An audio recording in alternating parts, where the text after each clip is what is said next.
nafkahi walaupun istrinya haram digauli.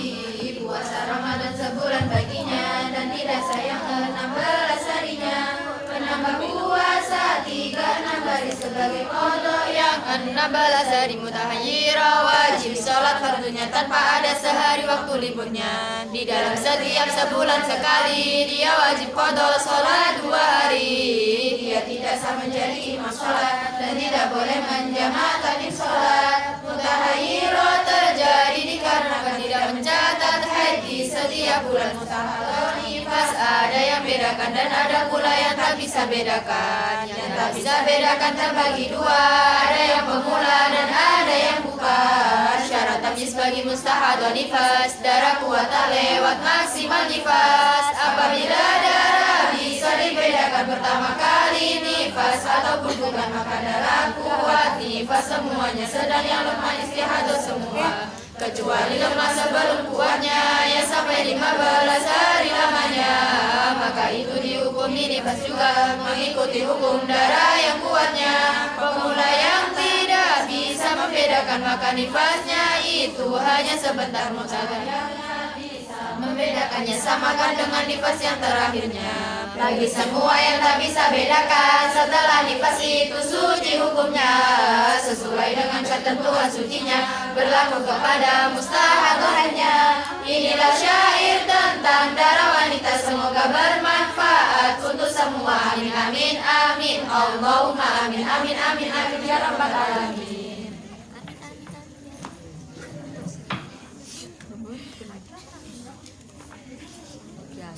Assalamualaikum warahmatullahi wabarakatuh. Waalaikumsalam warahmatullahi wabarakatuh.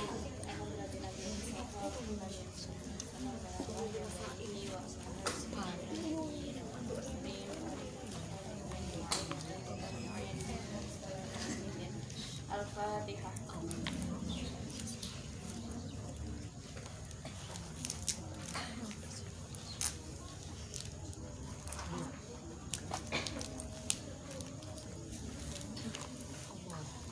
Al-Fatihah.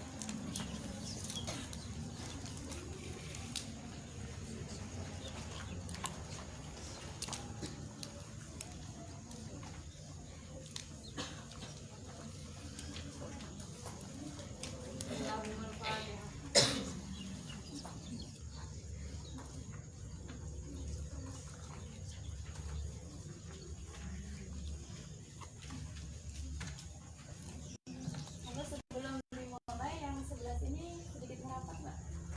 Tuh, kayak ini nih. Jadi merapat biar yang di utara bisa ikut merapat juga. Jangan jauh-jauh nanti hilang. Diambil orang. Duh.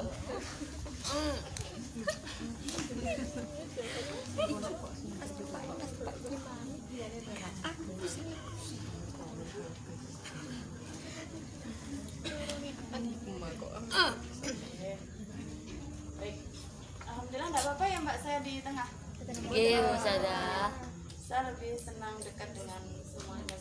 Kalau di sana itu saya rasanya Jauh. banget. Ada sekat Ada di antara kita. nggak enak, saya tuh nggak bisa LDR-an gitu. Harus selalu dekat. Tapi nanti ininya kurang maksimal, nggak apa-apa ya. Atau itu pas ngaji saya dipindah sih bannernya. Atau di sini biasanya kan kalau adat ada tulisannya ya. Pengajian Uyun. Terus nanti saya nulisnya di mana? Nanti kalau waktu nazoman diarahkan ke teman-teman saja, Pak. Di kamera depan Ustazah.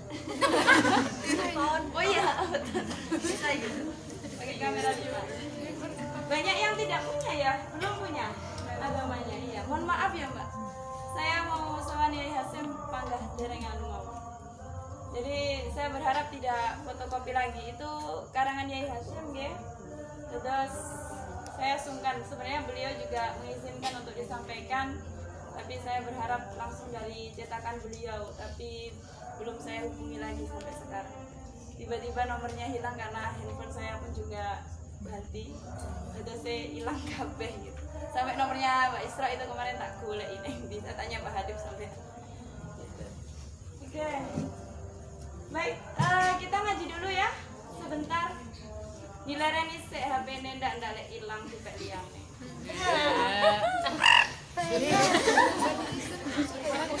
Justru itu yang menambah kualitas sampai. Jadi biarpun seharian belum WA-an, setidaknya saya ngaji dulu lah. Biar dia dijaga oleh Allah. Amin. Amin, amin, ya Allah. Pasti nantinya dia juga akan ngaji. Entah itu ngajinya di warung kopi atau ngajinya di kos atau di mana. Jadi ngaji sebentar, tidak lama. Terus saya juga teman bisa melihat bagaimana teman-teman yang lama dengan saya dan saya juga begitu ngajinya. Oke, kemudian ya. Jadi banyak cerita nggak pentingnya daripada ngaji. Ya semoga nanti bisa diambil hikmahnya. Amin. Amin. Ya Allah, amin. Coba yang baru angkat tangan. Saja. Yang baru. Yang baru. Yang baru saya dapat berarti nih kalau pasti anak baru nggak mau sama yang lama. Baru.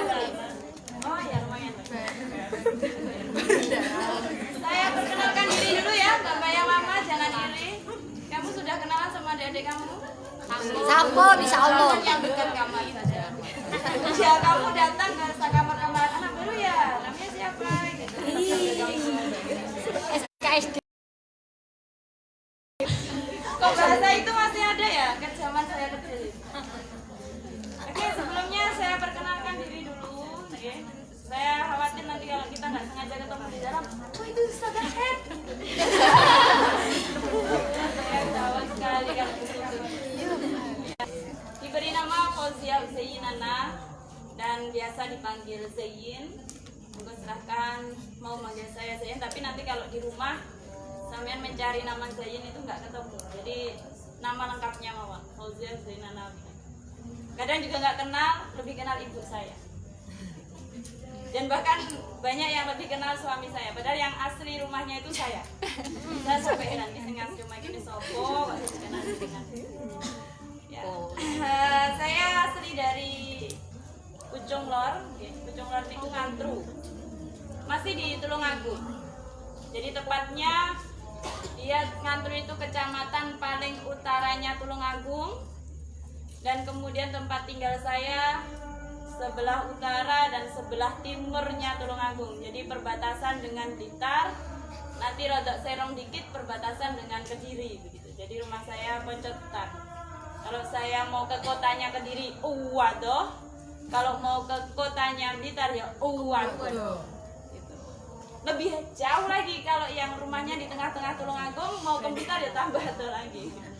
Nah, jadi kalau tepatnya lagi di sebelahnya jembatan Mujang 2. Ya orang yang sandingnya pas ya enggak sih. Tapi ya pokoknya melewati itu sebelah utara gitu, terus nanti ke timur arah ke Blitar. Kalau lewat sampai lewatnya sebelah jalan yang sebelah utara itu arah ke Blitar, ke Srengat, ke Wonodadi.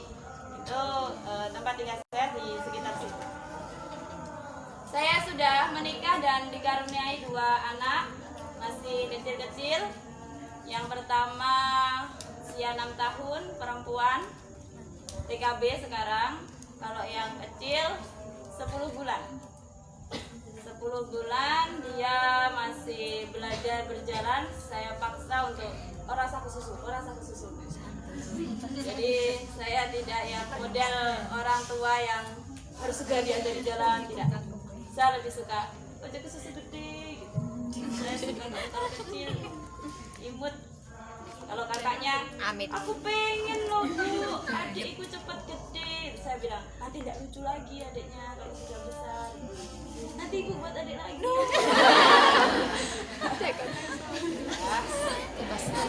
Anak yang pertama perempuan, anak yang kedua laki-laki. Ya sudah genap laki-laki perempuan, tinggal cari bonusnya. Bonusnya ya bisa laki-laki bisa perempuan. Gitu. Oke. Kemudian saya juga bersuami, ya tentulah. Suami saya satu-satunya. Beliau dari Trenggalek sebenarnya, tapi kemudian saya paksa tinggal sama saya saja Mas. Saya tidak mampu tinggal sama mertua. Jadi ya kalau laki-laki itu tinggal sama mertua itu ngempet tapi biasa saja santai. Tapi kalau perempuan itu jangan-jangan saya nanti banyak dosanya, begitu maksudnya. Saya yang banyak dosanya. Itu jadi saya paksa untuk ikut saya dan alhamdulillah suami saya ternyata lebih suka ikut saya daripada tinggal di rumahnya sendiri. Kenapa? Karena mungkin karena temannya banyak di Tulungagung, beliau banyak berproses di Tulungagung sehingga lebih dekat dengan teman-temannya juga dan dekat dengan istrinya. Dimanapun kalau sama suami itu sebenarnya nyaman-nyaman saja, pokoknya sama suami sebenarnya. Tapi ya bangga kadang ya maksa nengkinai mas. Itu ceritanya. Sebelum kita mulai ngaji, saya ucapkan dulu selamat datang untuk santri-santri baru Mbak G. Yang lama ya segini. Semoga jenengan betah, semoga jenengan terasa, semoga jenengan bisa istiqomah. Meskipun tidak bisa dipungkiri yang namanya seleksi alam itu pasti ada.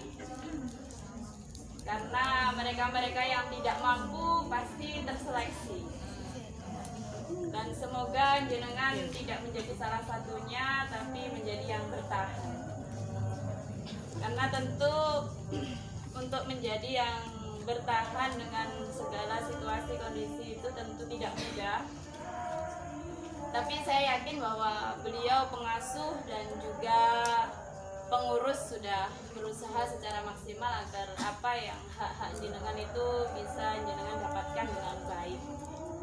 Tapi lain daripada itu bukan hanya tentang perkara tempat, saya rasa karena jenengan itu asrama yang semi pesantren, tentu komunikasi sosialnya jauh lebih besar daripada mereka-mereka yang tinggal di kos. Kamu pasti akan banyak bertemu dengan teman-teman, jamaah, ngaji, ke kamar mandi, antrinya, roannya, piketnya, itu hal-hal yang menjadikan kita sering bertemu itu terkadang juga menimbulkan konflik yang lebih besar.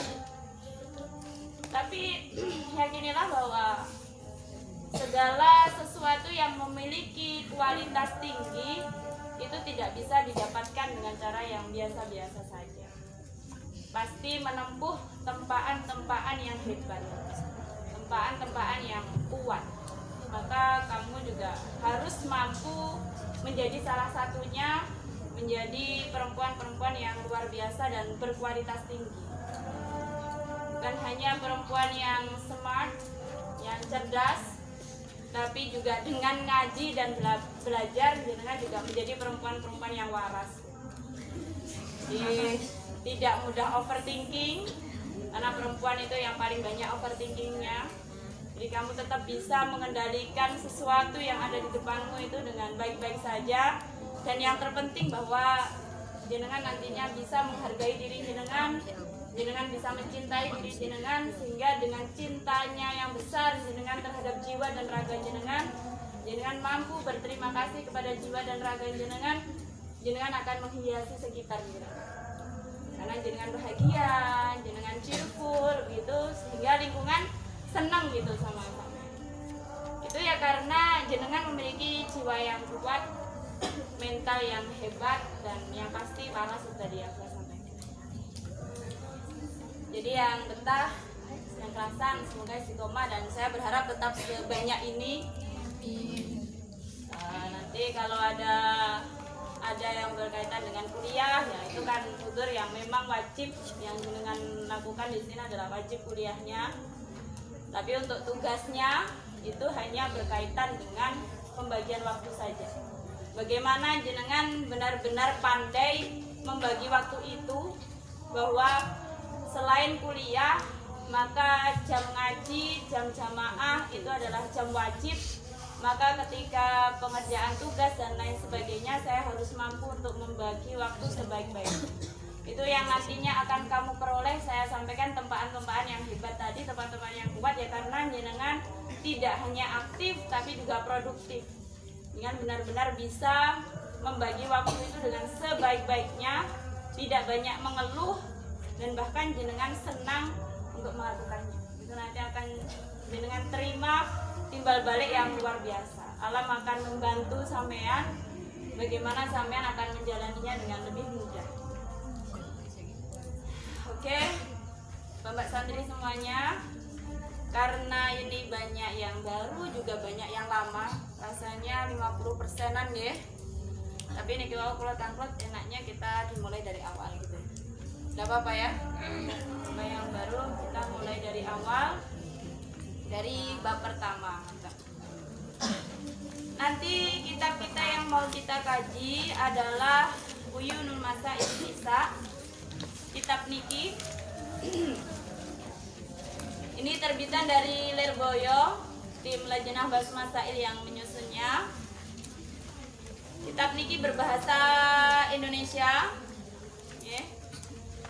Meskipun berbahasa Indonesia, jenengan tidak perlu khawatir karena di dalamnya tetap disampaikan referensi-referensinya.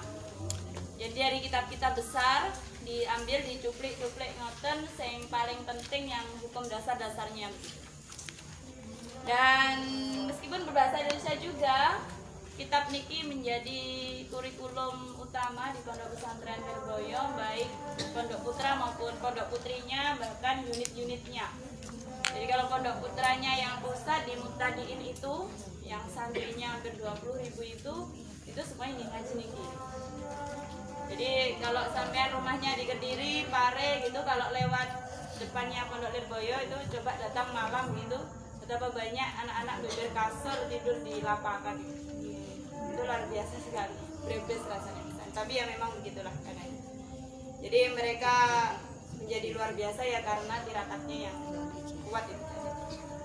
Jadi manusia-manusia hebat itu tentu karena mereka memiliki tirakat-tirakat yang kuat.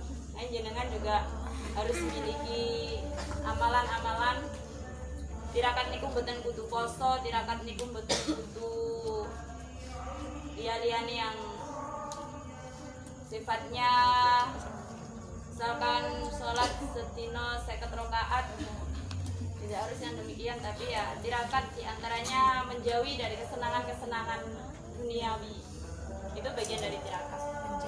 Jadi ngempet tidak ngerasani koncone gitu, ngempet untuk tidak ngerasani kume dosanya wujusol, ngempet untuk tidak gosok gitu, itu ya bagian dari tirakat.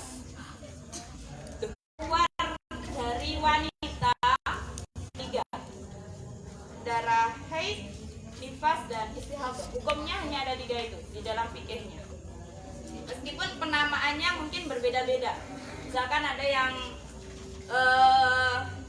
kalau periksa ke dokter, oh ini pendarahan sebab ini misalkan begitu ya.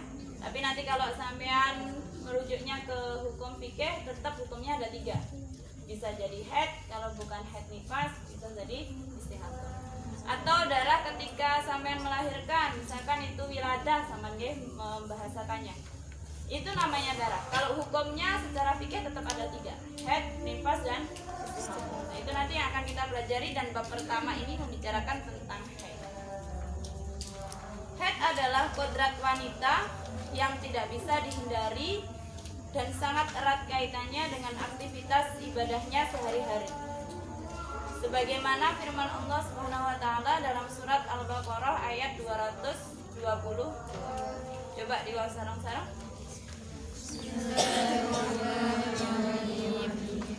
يسألونك عن المحيض قل هو أذى فاعتزلوا النساء في المحيض ولا تقربوهن حتى يطهرن فإذا تطهرن فأتوهن من حيث أمركم الله إن الله يحب التوابين ويحب المتطهرين.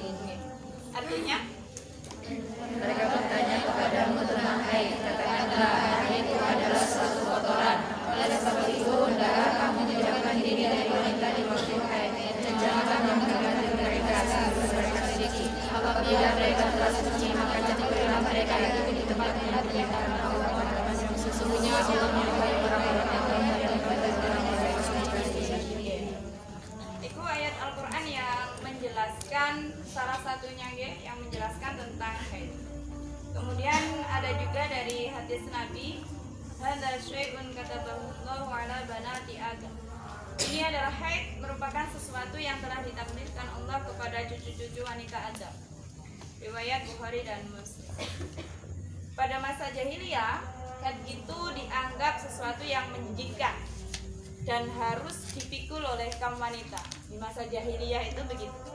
Pada masa itu orang Yahudi tidak memperlakukan secara manusiawi terhadap istrinya yang sedang haid. Mereka mengusirnya dari rumah, tidak mau mengajak tidur, makan bersama juga tidak mau, karena dikon ngalih yang mengusir. Yang semua itu sangat melecehkan kaum wanita. Itu kaum Nasrani. Sedangkan itu kaum Yahudi. Kemudian dari Nasrani mempunyai kebiasaan berbeda. Justru ketika istrinya haid itu menggauli istrinya. Karena dua hal yang berbeda ini, para sahabat bertanya kepada Nabi, bagaimana toh seharusnya memperlakukan perempuan yang haid. Kemudian datanglah ayat Al-Quran tadi, ayat 222. Kemudian dari sinilah para ulama merumuskan hukum-hukum yang terkait dengan haid dengan didukung hadis-hadis lain sesuai babnya. Selain itu, Imam Syafi'i dalam merumuskannya tidak hanya berlandaskan pada Al-Quran dan hadis, akan tetapi beliau juga mengadakan penelitian pada berpuluh-puluh bahkan beratus-ratus wanita dari berbagai daerah dan taraf ekonomi yang berbeda untuk menyimpulkan hukum-hukumnya. Jadi nanti yang mau kita pelajari ini adalah mazhab Syafi'i, ya. Jadi beliau ketika merumuskan hukum tentang haid tidak hanya berlandaskan Al-Quran dan hadis, tapi beliau juga mengadakan penelitian. Apakah kalau dalam taraf ekonomi mereka yang banyak uangnya makan daging unta sama nggak dengan yang makan daging bebek misalkan? Yang biasanya makan urap-urap dengan kurupan sawi sama nggak dengan yang jangan bening? Itu diteliti, bukan hanya itu, juga dari berbagai hal. Ada perbedaan enggak dengan siklusnya, sehingga dihasilkanlah dirumuskan berbagai hal berkaitan dengan hukum tentang haid. Kita lanjutkan di bab pengertian haid. Haid atau biasa disebut menstruasi secara harfiah, secara lughat mempunyai arti mengalir. Sedangkan menurut arti syara adalah darah yang keluar melalui alat kelamin wanita yang sudah mencapai usia minimal 9 tahun kurang 16 hari kurang sedikit, atau usia 8 tahun 11 bulan 14 hari lebih sedikit, dan keluar secara alami atau tabiat perempuan, bukan disebabkan melahirkan atau suatu penyakit pada rahim. Jadi secara harfiah, secara luas itu artinya mengalir. Makna dari mengalir ini bukan mengalir sebagaimana air yang mengalir dari pancuran gitu ya. Tidak, tapi maknanya ya merembes, itu juga mengalir. Terus kalau sampean merasakan keluar darah yang tidak banyak begitu, netes-netes gitu ya, terus tapi dicek dengan kapas masih ada, itu juga berarti mengalir. Terus kalau misalkan di sampean sudah mendekati masa suci, di pembalut begitu, sudah bersih pembalutnya, maka itu tidak bisa dikatakan benar-benar berhenti, harus dicek dulu dengan kapas. Bukan hanya ditempelkan tapi juga dimasukkan. Apakah di kapas itu sudah bersih atau belum? Itu makna dari mengalir ya. Jadi meskipun itu merembes, bahkan merembesnya itu sama tidak merasakannya, tapi kalau masih ada warnanya darah, itu masih dikatakan darah haid gitu ya. Sesuai dengan ketentuannya, nanti masih ada syarat-syaratnya. Selain pengertian itu juga keluarnya dari farji perempuan ya, bukan disebabkan oleh sakit atau melahirkan. Jadi tidak keluar dari tempat lain. Kalau dari hidung namanya mimisan.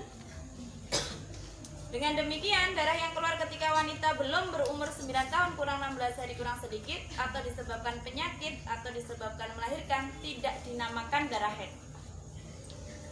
Ukurannya yang pertama adalah usia. Jadi kalau dia usia 9 tahun kurang 16 hari, hitungannya dengan hitungan hijriyah. Jadi bukan masehi, nggih. Kalau masehi sekarang tahun 2023. Kalau hijriyahnya 1444 ya. Nah, maka hitungan yang dimaksud usia di dalam usia minimalnya perempuan haid itu adalah hitungan hijriyah. Jadi selisih antara hijriyah dengan masehi menurut jenengan saat ini banyakkan masehi atau hijriyahnya kalau hitungannya? Banyak masehi. Selisih berapa hari? Kurang lebih 10 hari. Jadi kurang lebih selisihnya itu 10 hari, Mbak. Jadi kalau 1 tahun itu ya, selisih 10 hari itu dalam 1 tahun. Dalam 1 tahunnya 10 hari. Kalau katakanlah di sini usia 9 tahun, katakanlah pas nih, 9 tahun Masehi. Berarti dalam hitungan hijriyah kira-kira dia 9 tahun lebihnya berapa? Kalau 1 tahun 10 hari. 9 berarti 90 hari. Berarti berapa bulan? 3 bulan. Kurang lebih 3 bulan. Maka dalam hitungan Masehi dia usia 9 tahun, dalam hitungan hijriyah dia 9 tahun lebih 3 bulan. Begitu juga kalau dalam hitungan hijriyahnya dia sudah 9 tahun, di hitungan Masehinya dia berarti 9 tahun kurang 3 bulan. Jadi lebih cepat usia hijriyahnya. Gitu ya, karena memang dia hitungan tahunnya lebih sedikit daripada hitungan Masehi. Nah, berkaitan dengan hal ini, Mbak, maka ketika kita mengetahuinya, jenengan ampun kesupen besok kalau punya adik atau nantinya punya putra itu ya tetap putri ya, tetap dihitung bulannya, bulan hitungan hijriyah. Karena kalau mungkin di masa saya dulu yang pertama kali haid itu usianya 13-14 tahun gitu, usia-usia sanawiyah. Mungkin di masa jenengan SD sudah ada yang haid ya? Teman-teman SD kelas 6 gitu sudah ada yang haid ya? Iya, kelas 6. Meskipun tidak banyak, tapi kelas 6 sudah haid. Kalau sekarang itu kelas 3 SD sudah banyak yang haid, Mbak. Saat ini di tempat saya itu begitu. Jadi saya ngajar di MI di dekat rumah itu kelas 3 itu sudah ada yang haid. Jadi kelas 3 itu, Mbak, kalau kita menghitungnya, kalau dia naik kelas 1 itu persis 7 tahun ya. Karena kalau di data negara dia kelas 1 itu ya minimal 7 tahun kurang 6 bulan kan gitu. Jadi kalau dia kelas 1 persis usia 7 tahun, maka ketika kelas 3 berarti dia usia berapa? 9 tahun tadi. Maka kalau kelas 3 dia mengalami haid dalam usia Masehinya berarti dia usia 9 tahun pas. Maka untuk ngati-ngati niku apakah dia benar-benar 9 tahun dalam hitungan hijriahnya, maka harus dicatat betul. Gitu ya. Jadi kenapa? Karena ketika anak itu belum usia 9 tahun kok sudah mengeluarkan darah, 9 tahun kurang 16 hari paling sedikitnya. Sebelum usia itu kok sudah mengeluarkan darah, meskipun tidak disebabkan penyakit, meskipun itu naluri saja, itu tidak bisa dikatakan haid. Ya, meskipun itu keluar itu bukan karena sakit, bukan karena jatuh, kok keluar darah, maka tidak bisa dikatakan haid. Karena secara syara itu harus usia 9 tahun kurang 16. Sesungguhnya di dalam kitab-kitab itu tidak disampaikan 9 tahun kurang 16 hari. Jadi jangan bisa lihat di bawahnya itu, di referensi di bawahnya di kitab Fathul Qorib. Jadi angkor zamanul haid fil mar'ah, jadi paling sedikitnya usia perempuan haid itu nggih. Wa fi ba'di tisni jariyah tis'i sinina. Jadi ada 9 tahun kurang dalam hitungan Komariah. Kalau ra'atahu qabla tamami tisni bi zamani ya'tiku anil haid wa tuhri. Kurang makanya ya qabla tamami tisna, sebelum 9 tahun. Sebelum 9 tahun tepat.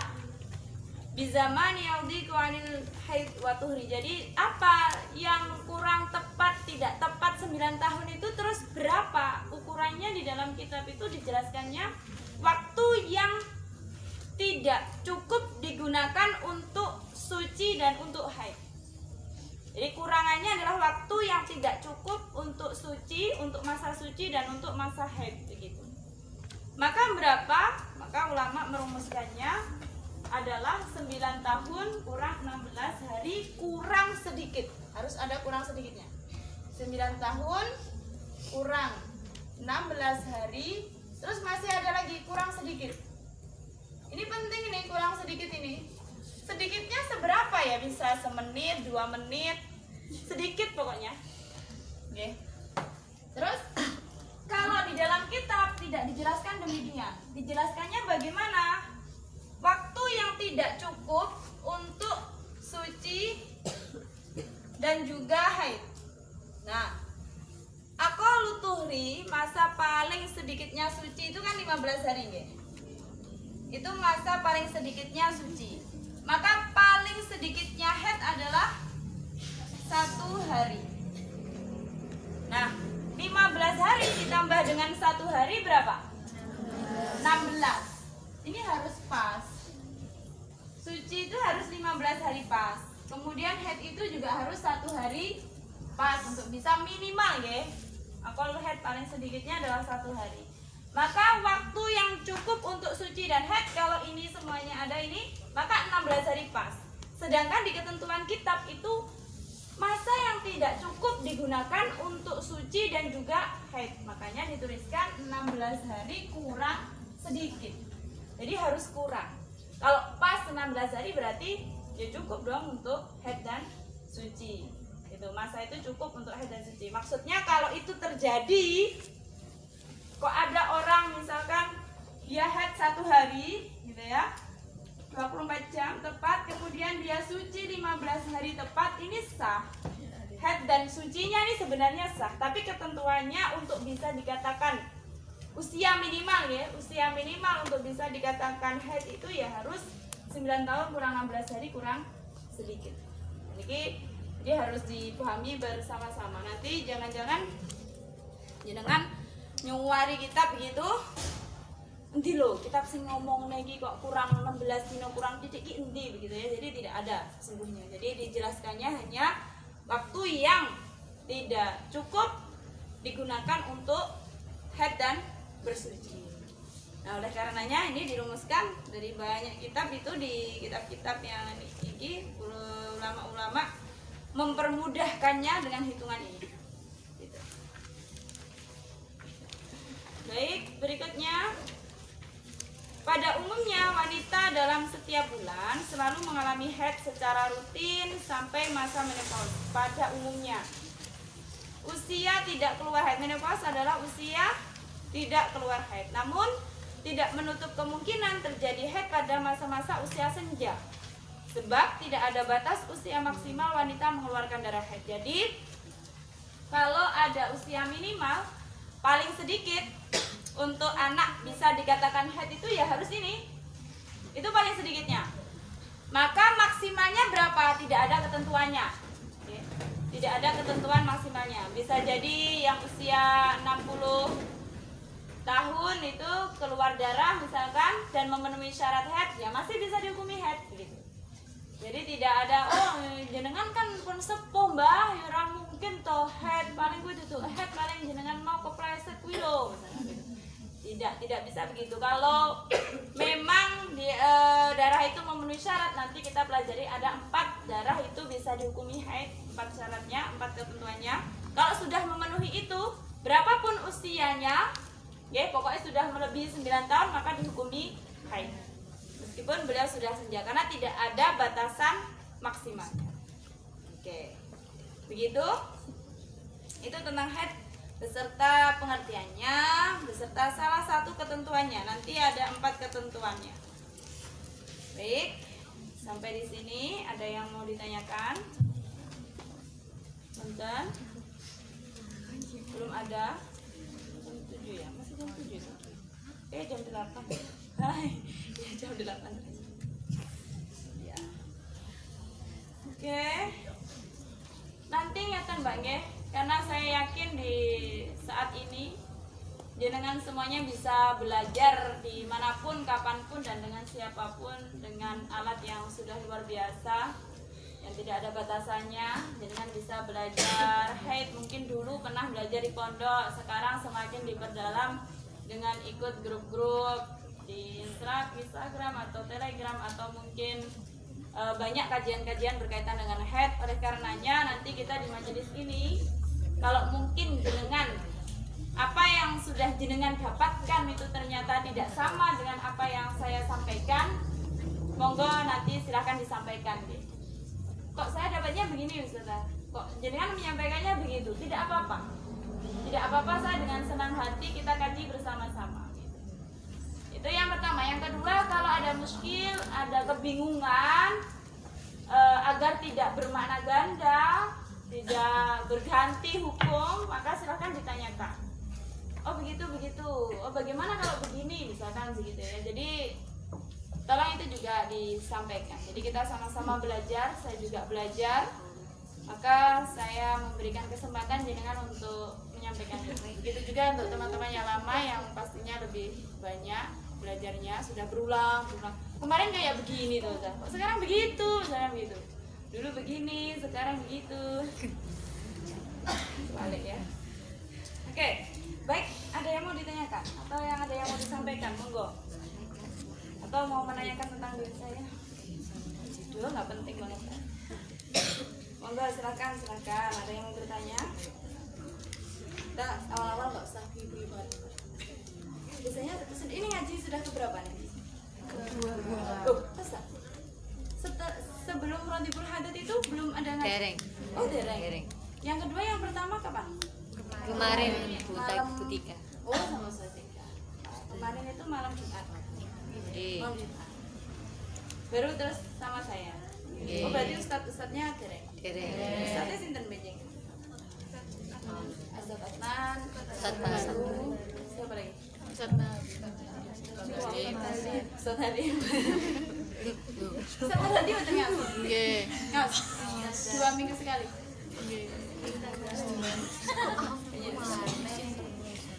Oke, monggo.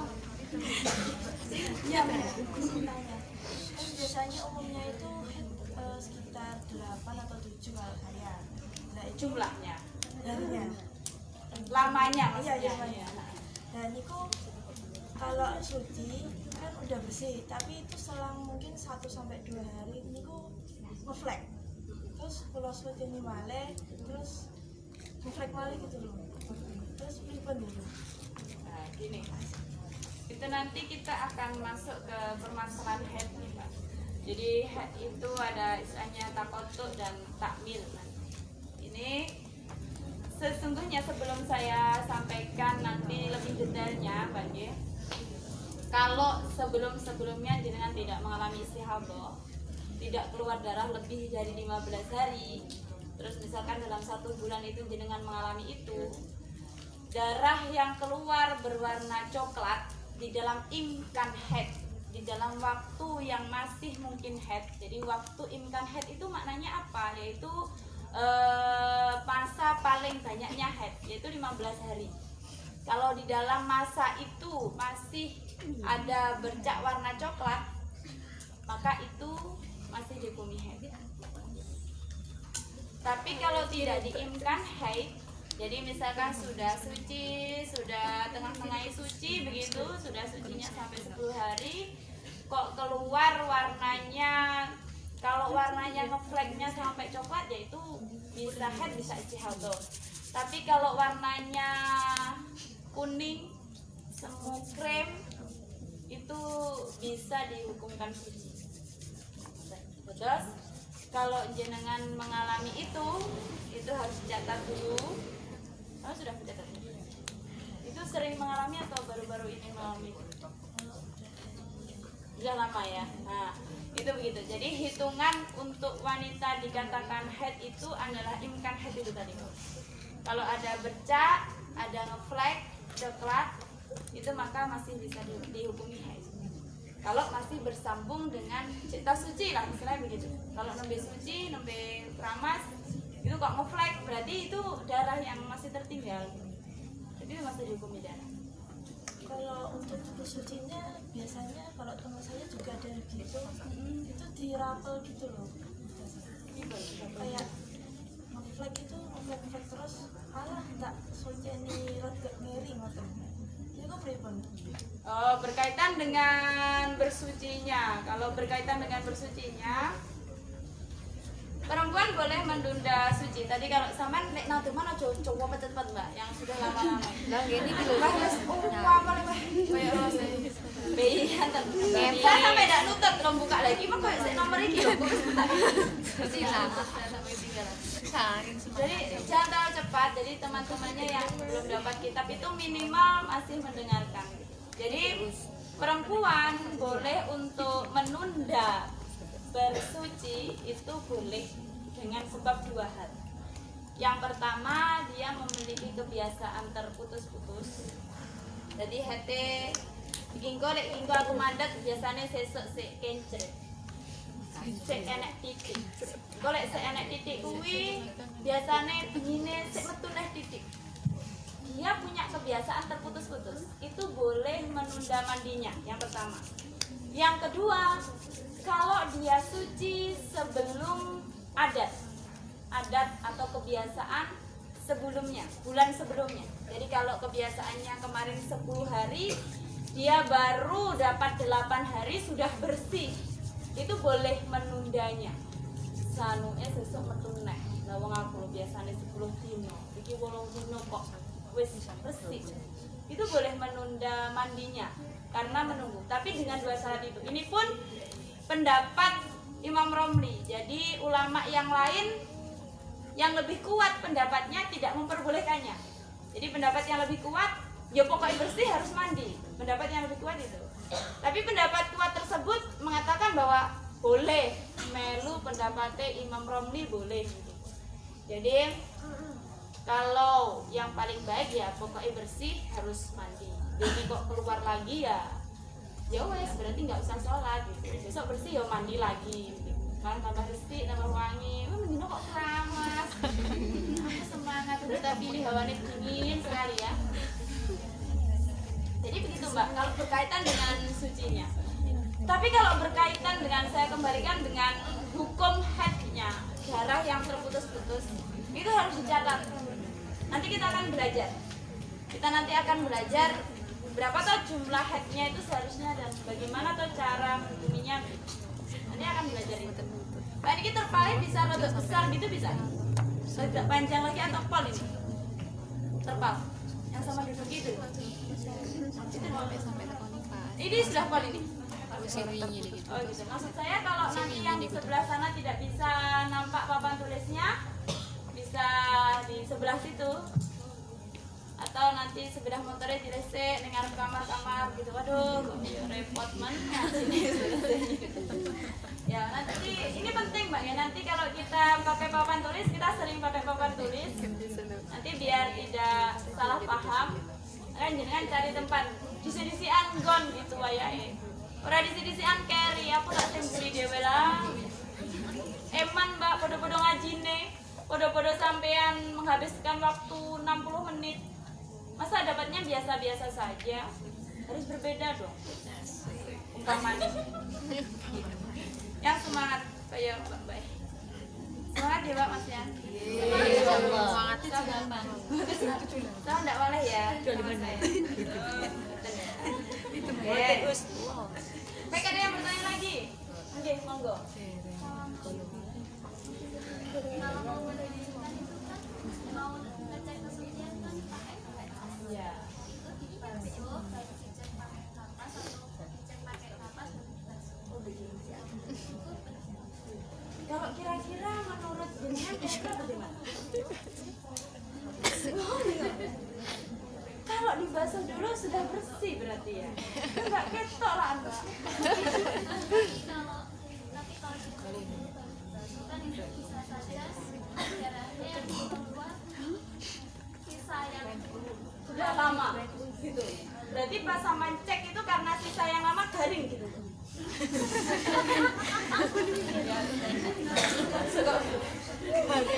Karena semuanya yang lama-lama apalagi berkaitan darah kan mesti garing toh. Kalau di dalam sampean cek Mbak, itu ketika sampean cek ada, berarti ya saat itu darahnya ada. Itu karena sampean ngecek darah dengan kapas itu nggak boleh cuma di luarnya kok templek-nemplok. Nggak boleh, harus masuk ke dalam, sempret sampai rasanya rada lorok. Masih gitu. Jadi ketika sampean memasukkan kapas ke dalam itu, kalau ada darah, itu ya darahnya yang ya keluar memang saat itu masih ada. Oh. Aku pernah kan ngecek pakai kapas, sudah bersih sampai berkali-kali saya cek itu saya bersih. Sekali duduk sama cek berkali-kali. Ini nggak apa-apa, kan yo. Ya maksudnya saya cek tapi masih ragu. Terus saya cek lagi, Sudah bersih. bersih lagi. Terus besoknya keluar lagi. Ya nggak apa-apa toh Mbak keluar darah. Nanti aduh lagi. Iya loh Mbak, sama nek arep nyompet head ki. Aduh jahat di situ aja deh. Ya Allah head, aku di online setoran. Sholat aku rong sholat aja itu di sini. Udah bisa. Keluar darah, berhenti, keluar darah. Nanti kita akan belajar ini. Nanti kita akan bertemu dengan istilah KD, B sama KD. Bukan Krisdayanti. Tapi keluar darah, B-nya berhenti, K-nya keluar darah. Dan nanti ini ada ketentuannya Mbak. Kalau kasus sampean namanya takoto, darah yang terputus-putus. Itu nanti bisa dikategorikan takmil, bisa enggak. Takmil itu menyempurnakan masa suci. Nah, kalau darah sampean sudah diresihi, sudah dicek itu bersih, maka terus ketika sudah mandi besar, besoknya keluar lagi dan itu adalah darah, bukan keputihan, ya itu berarti darah. Ya nggak apa-apa. Bene sama sedino rong seminggu iso mandi ping 4 ping 5. Ya, itu ya begitulah Mbak. Kita sebagai perempuan itu sekali lagi head itu takdir ya. Saya pernah sambat itu kan ketika saya lelah sekali gitu. Pokoknya dalam kondisi yang saya sebutkan ketika saya tidak pakai waras begitu. Lelah sekali gitu saya kadang ya nusu sama suami saya. Walah masnya apa ya kok perempuan yang head ini kisah ulangnya dia kuat juga awakku. Bu aku dipijetin nek nyari aku yo keju. Bahaya. Nah, wis keju mantan-mantan nanti ketika head terasa sakit. Nanti ya duluan itu tadi terus belum lagi nanti PR-nya yang hamil kita, yang melahirkan juga kita. Itu sudah menjadi kodrat kita. Kita nikmati itu, kita syukuri itu, kita ikhlas dengan itu. Toh pada hakikatnya kayaknya banyak yang bahagia ketika lereng sholat subuh.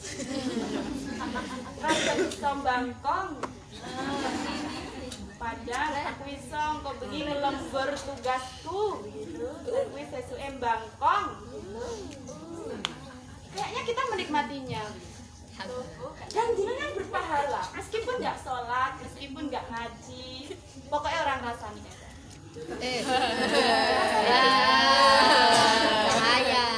itu berpahala dan kita harus menerima itu gitu. Karena ya memang keadaannya demikian dan itu bukan salah ketika jenengan ngecek wis resik sesuai dicek maneh wis resik kok tapi sesuk kok keluar lagi ya memang siklusnya darah itu belum keluar secara sempurna dari dalam. Sesungguhnya dia keluar ya keluarnya mungkin pas sampean tadi bar ngecek sebelumnya ngecek keluar kemudian sampean pipis bar pipis tapi dicek loh gak ada darah bersih. Nah itu yang ini yang harus dipahami bahwa ngecek darah itu sebelum pipis, sebelum buang air kecil. Kemudian sebelum dibersihkan itu dicek dulu. Terlepas apakah ternyata sebelum buang air kecil tadi atau ya memang tidak buang air kecil tapi menyengaja untuk dicek ternyata tetap bersih, besoknya lagi dicek bersih, kok keluar lagi di malam harinya, ya itu ya memang siklusnya kebetulan begitu. Tapi kalau jenengan ngeceknya ketika sudah apa ya, cebok, jadi sudah pipis cebok, dek ku ngecek bercebok ae lah ben aku ora roh enek darah lagi. Pipis cebok dicek sudah bersih, nanti aku rasi dohet lagi. Jadi saya kalau pas lagi anyel juga gitu, Mbak. Aduh aku mandi wis keramas, nek ku keramas bengi saurunge subuh mergo wis suci. Iki aku penake sesuk ora usah nggawe celana dalam. Ben ora eroh lek aku keluar. Saya pas powegel gitu. Karena dulu pernah mengalami napa ki jenenge siklus yang tidak terasa. Tapi itu ya hanya sehari ketika pegel itu nggak pakai celana dalam, ketika habis ya tetap tak cek gitu. Jadi itu hanya bentuk pelampiasan saja, tapi ya tetap dicek. Tenan toh keluar darah saya gitu. Ya wes nggak sholat lagi. Dan saya tetap menikmatinya, nggak apa-apa, semakin bersih. Besok mandi lagi, oh berarti ndek ini lek kuatus kurang resik, dari pangeran kan atus maneh gitu. Jadi ya kita nikmati saja. Jadi ya memang ketentuannya pokoknya dilihat sebelum buang air kecil, sebelum dibersihkan. Karena yang mau kita lihat adalah kotoran yang ada di dalam. Gitu ya. Terus kalau keluar lagi ya nggak apa-apa. Memang. Oke, ada yang lagi? Senang saya kalau banyak yang bertanya gitu. Kalau sama nggak bertanya dong mantul itu. Yang dia ngomong nih bebakan dengan darah. Ada lagi yang bertanya? Aku nggak noleh ini ke Sulawesi, pinter-pinter aku. Amin. Kalau bertanya dia ngetes saya. Monggo. Ada lagi, Mbak? Penguanto ya Mbak. Jadi selamanya Mbak Mahrib Ahikmah 1 dulu gitu Mbak. Terus Mbak Nisa selamanya. Seperti biasanya begini. Mbak Mahrib baru sadar ngajirin. Oke. Enggak apa-apa Mbak. Malam-malam itu memang lebih mengantukkan, tapi yakinlah setelah ngaji ini sampean akan sembuh Mbak. Terbuka matanya. Jadi sampean nggak usah khawatir peh urung ngerjain tugas, saya kok ngantuk. Baru ngaji mesti melek. Nggak usah mesti tambah biar. Oh nggak apa-apa. Ada yang bertanya mboten? Sampun. Pasto setengah som. Alhamdulillah, terima kasih untuk malam hari ini. Semoga kita semuanya diberikan kesehatan dan juga kemudahan untuk dientengkan untuk berangkat ngaji. Bentuk dari enteng itu tanpa dioprak sampean sudah ning jalan. Sini untuk ikut ngaji. Ora usah datang sebab, "Bo, ngaji, Bo." Enggak usah dioprak-oprak ning, Bro. Ustazah sudah rawuh, segera berkumpul untuk ngaji. Boten usah dioprak-oprak di grup, sampean sudah siap pokoknya mari jamaah langsung di sini. Kecuali kan kalau pengumuman Ustaz belum rawuh kan sebelum itu disampaikan gitu. Hari ini tidak ngaos kan begitu. Berarti kalau nggak ada pengumuman kan mesti ngaji. Jadi kalau sampean tidak dioprak, kuwi menakne pengurus, pahalanya semakin banyak. Kalau pengurus itu ngoprak, bocah piro iki 300, bah lah itu berlipat ganda. Aku tak ngepek pahalaku dhewe lah, berangkat sendiri. Semangat 78 katanya. Pengurus juga harusnya seneng kalau ada santri yang ora patek tenanan. Iki pahalane tak pek dhewe. Mbak, gini Mbak, piye gitu di jilbab sik. Pahalane double. Ya. Ya Mbak, leren sik Mbak, nek ning HP-nan, nek ning TikTok-an, nek ning Instagram-an. Berhentilah menjadi penonton. Sekali-kali kamu yang harus ditonton memiliki kelebihan. Jangan cukup cuma menonton.